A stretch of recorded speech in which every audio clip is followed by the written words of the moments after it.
very, very important. In fact, your why is usually what unlocks your decisive insight.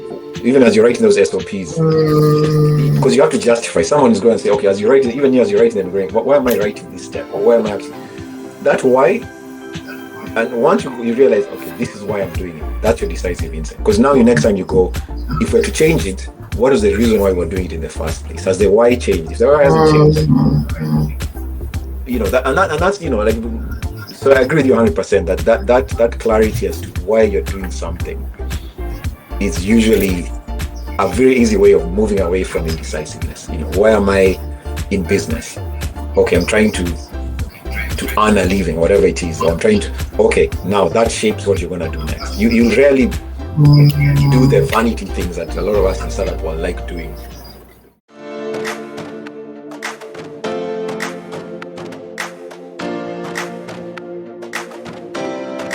Hello. Oh, wow, what an intro. That was not even the intro, Andrew. Whatever that was, I'm really pumped up because of it. Good. That's the best way to be. I just want to start with this one though. The other day I was in Morrison. So Morrison supermarket is just around the corner from me, and I saw mince pies in October. So Halloween hasn't even happened yet, but there they were, shiny, ready, confident.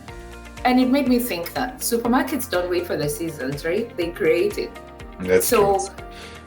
Yeah, and the whole point of why we're doing what we're doing is to learn, right? We want to learn how, like supermarkets, they build rhythm, they build anticipation and consistency long before December hits. And that, my friends, is architecture, right? Andrew, you're here to tell us a little bit about architecture, right? It's not just tech or processes, but designing systems that make momentum predictable. Yeah. So I just want to welcome everybody to my kitchen. This is In My Kitchen with Yvonne, where every Thursday we gather, we pour a cuppa, and we talk about what it really takes to build things that last. Businesses, communities, and ourselves. We want you involved. Jump in with questions, especially in today's Lunch and Learn, because I'm telling you, we are here to talk about tech with heart. So how to use systems and structure to create freedom, and not freedom just on its own, but without friction. That kind of buzzword, you know what it means, Andrew, don't you?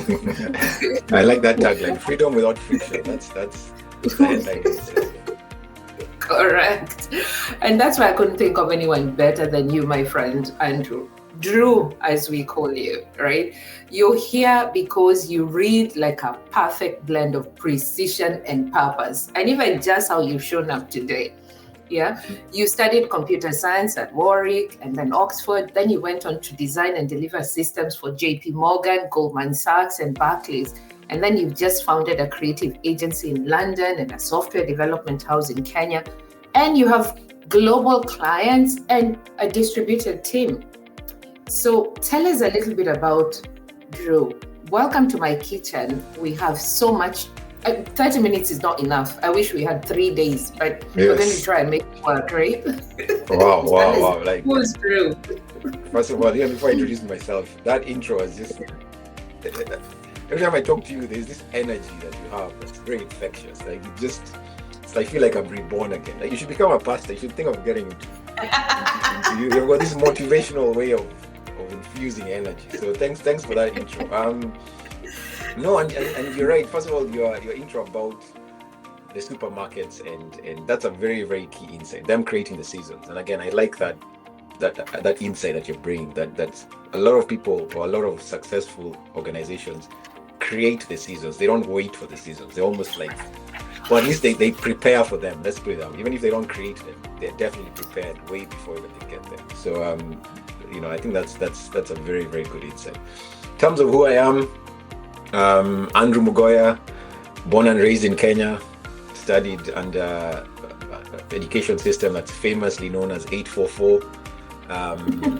That Kenyans would know what we're talking about, but in the rest of the world, just know it's a very hard, very academic-driven system of education. It's kind of like Marmite. You either love it or you hate it. So somehow. Yeah, most people don't. Yeah, most people you have to cram. somehow we figured Yeah. our way through that. So then came to the UK for university, like you said, studied at uni, computer science, finished, worked in the city for about 8 or 9 years, started a creative agency in the early days of mobile and mobile apps, did a lot of good projects there with UK and international clients. Moved back to Kenya to run a software house. Very, very tough MBA, I can say that, trying to run a business in Kenya if you've never worked there and been there. But I went back very arrogant, thinking I know everything. I've been to all these big schools, I've worked with those big multinationals, and Kenya humbled me back to the ground and just reminded me that I'm not all I think I am, which was good. It was a very good MBA, very humbling, but in that process, I think I discovered my purpose. I think that's kind of like the compromise you get. It destroyed my pride, but it helped me find my purpose in there, right? And I kind of like, it also shaped my view post that period. I came back to the UK, joined a fintech when there was still an early stage startup, helped them grow into this global scale up, and again, went all over the world with them, did some amazing stuff, and then decided to jump back into entrepreneurship with Strawpath. But I'm sure we'll talk about that pride and purpose bit in more detail. But that's kind of like my journey in a nutshell. So now my Strawpath essentially does technology strategy and architecture for financial institutions and fintechs. I also work with startups, not necessarily in that line, but mostly it's financial institutions and fintechs. And I also act as an advisor to a few startups here and there, talk to a lot of founders, and yeah, just enjoy that process. And that's who I am in a nutshell. Oh wow! I think everybody now feels they really understand. You from just what you've explained, your whole. I think what shapes your work. The reason why, when we look at your website, we look at your work, we look at what you've done with Leap, we see precision. And we see that quality work because you got such a good way of just understanding yourself. I love that. We have to definitely come back to this pride and found your purpose, because there's just so much to unbuild there. There's 5 things that I really love about your philosophies, which you call your 5 big S's that shape your work. I don't even know how you manage to build what you're building and teach. As you forgot to even say, on top of that, you even have the most biggest job in the world, which is you're a dad as well. We all know parenting is hard. But then you've got these 5 S's that shape your work. And you say, well, you've got to be able to solve a real problem. It has to be safe and secure, sustainable, scalable, and sellable. Yeah. So I love how beautiful it is that you're translating far beyond code in how we should all build businesses, right? So let's jump straight away then into the first segment, right? Our first lesson, if you like, or challenge, because Dru is taking us back to the 844 system. I'm joking, no, he's not. So the challenge is, you're going to be helping us, is that true, to draw our business on one page, and you'll teach us how to do it in 8 minutes? Is that possible? Well, okay. So what I'll do is I'll help you think about it, not necessarily, and we can throw in a few challenges and exercises, but it's more of thinking about it. So I guess we can start off by thinking, what is architecture, right? Maybe, and as we think about it, or as I try and describe it, then we can try and individually put it in our own context and think about, okay, what would that mean if I apply this architecture thinking to my business, to my side hustle, to my whatever that might be, product, whatever it is. So the first thing to start off with is, we all know what an architect is, right? A proper architect. I'll say that there are proper architects, and then there's the rest of us who pretend to be architects. So the proper architects are the ones we all know who design buildings, very talented. We see their work in the buildings in the city, international, buildings and all that stuff. So we all know what an architect is. So, not firefighters, eh? No, not firefighters. So they build the building, right? So in terms of technology, we borrowed the term architecture because we kind of like do the same things, not for buildings, but for systems and for processes, right? And specifically technology systems and processes. Yeah. So really, it's very similar to what you said about the supermarket. With architecture, what you're trying to go is take a step back from everything, have a big picture as to how do you want to organize, the same way an architect of a building does. How do you want to organize the things, in this case, in technology systems or products? How should they be laid out, arranged? If it's let's use the building as an analogy. Which room goes where does the toilet go? Where does the kitchen go? The same way they organize that, you want to do the same thing for your technology systems, And at the same time, you also want to organize your processes, right? So in terms of technology architecture, we tend to help organize those two things, the things and the processes or the actions. Yeah. So once you've organized the process, the things or the systems, how are they being used? Who's doing what? Which user does what? Yeah. So that's really all architecture is. As I said, we borrowed that term from real architecture to help people understand what we do with systems and processes. And the reason why that's different from a developer, if I can say that, is a developer is like your electrician, right? Your developer jumps in, the same way an architect first does the building, an electrician comes in. A developer is your electrician. He comes in and then starts doing the wiring, right? Of course, he'll design what the wiring looks like, but he's very focused on a specific thing, right? Your gardener will then come and do the gardening. Whereas your architect kind of like has to understand that full breadth of the different specialisms, right? So a technology architect, the reason why you take a step back is because you need to be you're not multi-talented, but you have an appreciation for all the different people that come in. You've got an appreciation for the developer, for the salesperson, for the CEO, for the CTO. You have an appreciation about all these guys do, so that when you're designing the systems, you know how all those things will work together. You're not very efficient if you design a technology system for just one set of users, maybe say the developer or the support team. So as you think about your business, I think it's the same thing to think how you organizing the things that go into your business and the processes that go into your business, right? Then now you're more intentional about how your business runs, right? Now, why I like the phrase you use about not firefighting is because a firefighter is reactive. The firefighter waits for there's a fire, come and put it out. An architect is proactive, right? An architect says, I'm shaping how this is going to play out.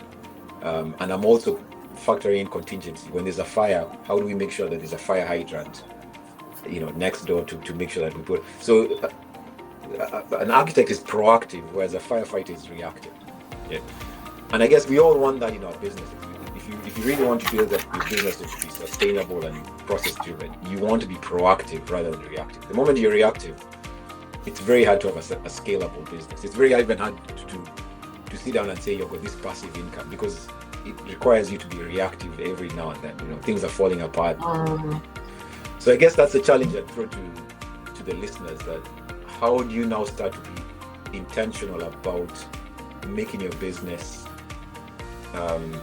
run the way you want it to run? And I guess we're all aiming for the same thing, which is one day it should be self-sustaining, it should be scalable, meaning you can grow beyond just what you want, one person can do. I'm sure we all want to increase our revenues. But you have to be intentional about that. You have to kind of like think, okay. And again, you can decide how much detail you want to get into. Some people go into a lot of detail. Some people go, okay, I'll plan one thing at a time. Some people take it gradually and phase it. So that's the challenge I'd throw as we go through this conversation, to start thinking in those lines. Oh, I like that. I really like the one where you say firefighters are reactive, and then an architect is proactive. So if we're going to step right out and we're looking at business, one of the things we were talking about was this idea of being able to have a clear path of the whole system. So if our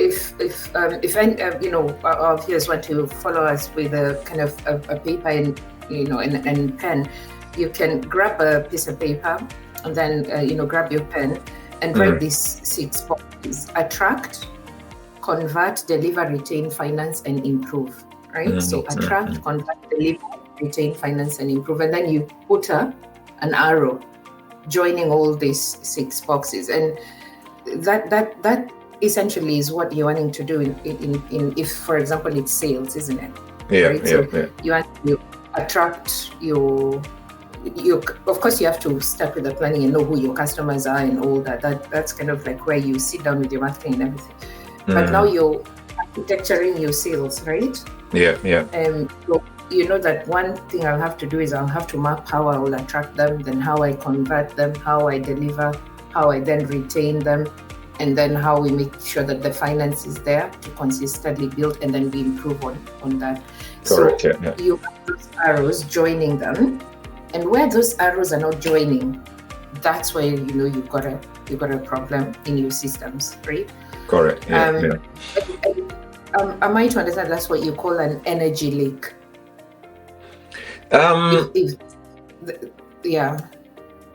Sorry, say that again. Energy leak. You know, like energy leak. Like the energy is leaking because that arrow is not. Yes. No, you're right. You're right. Yeah. So that's kind of like an invisible gap. How do you? How would you help leaders or side hustlers or whoever is running a business identify those invisible gaps with architecture? Well, that's a very good point, actually. I think it's and you're right. There's different perspectives you can bring to how you try and diagnose problems. I think for most of us who are in entrepreneurship or run our own agencies or companies, whatever it is, the big KPI is always revenue, right? I mean, not even revenue, it's profit. Let's just be clear, it's profit, because you can have revenue with no profit. With no profit, yeah, it's true, and a lot of people don't know the difference.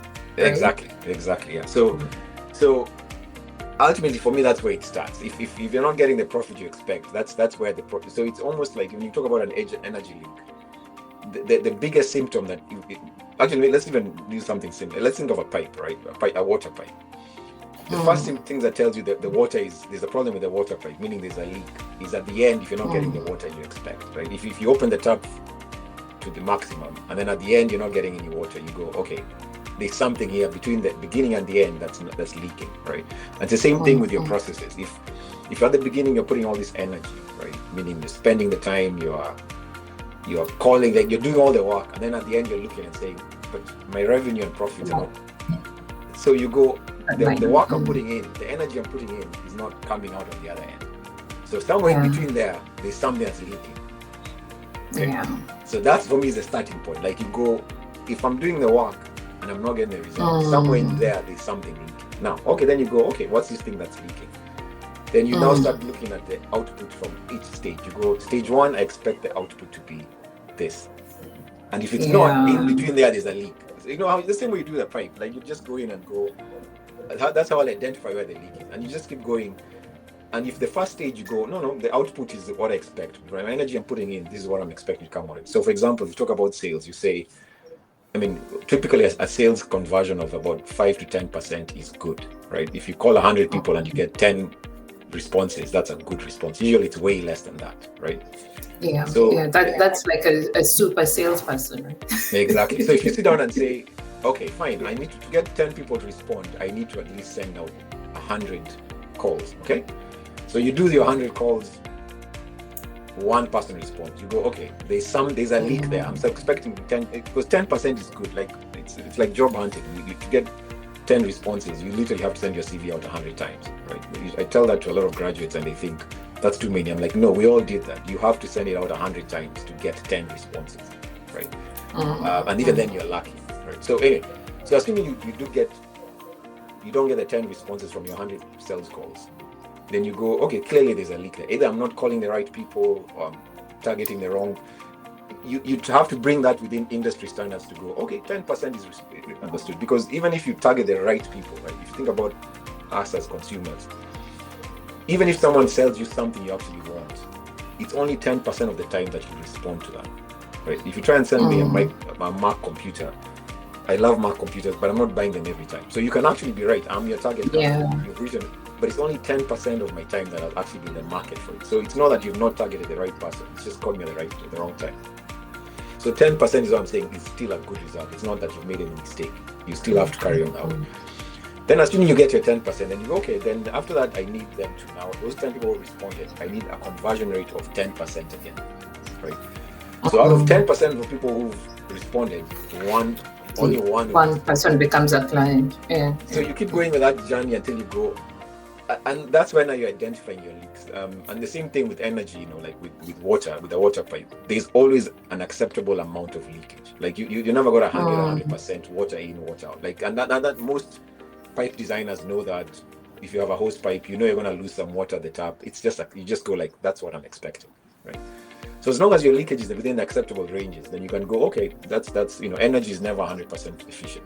But the point I'm making, I guess, is that diagnosis process is just what you follow. I really like the cycle you described there of the stages. I've not come across it before, but I like how you described it. But I think it's a nice way of diagnosing those stages and going, if at every stage at the end I'm not getting the results I expect, then I need to try and figure out what the problem is there. You know, do I need to change my task? Am I targeting the wrong people, the wrong channels? You know, and that's how an actor can think. Again, you design systems, you test them. Sometimes they work as you expect, sometimes they don't, and you correct as you go. So that's how I'd approach that. So always having that kind of big picture thinking and finding a way to map it. And it's almost like this forces you to almost consistently be able to identify what you're doing, right? Not like, oh, nobody picks up the phone, or no, it's like I'm doing this and then doing this and this is happening. So the thing that I'm doing, right, the input I'm putting in and the output I'm getting out, where is there an energy gap? Where is there an energy leak? Correct. And then go back and say, okay, maybe we need to start thinking about maybe the target customer. The example you've given is perfect, right? You love MacBooks, you love Apple products, but you're not going to buy them all the time, well, unless it's built in with. Make sure it breaks everything, then you have to buy. And that's another conversation for another day. Yeah, but that's really good. I love that. Okay, let's move to our second on that segment. point. Before we move on for that point, but let's going back to the MacBook example. The other thing that we forget as entrepreneurs is that with sales there's also marketing, right? So for me to buy a Mac when I need it, they have had to keep reminding me, even when I don't need it, then I need it. That one day I need it, right? So that sales effort they're putting in, or you can call it marketing, is not wasted, because they're keeping themselves top of mind. Like I recently had someone talk about Coca-Cola, right? Coca-Cola is the best example of that. You know, once you get to a certain age, you don't drink Coke as often as you did, right? But what they're very good at doing is they're always advertising, because they're going, the 10% of the time or 1% you buy, we want you to remember that we're the ones. So again, same thing for us to remember as entrepreneurs, that if that 10% is not wasted, the 100 people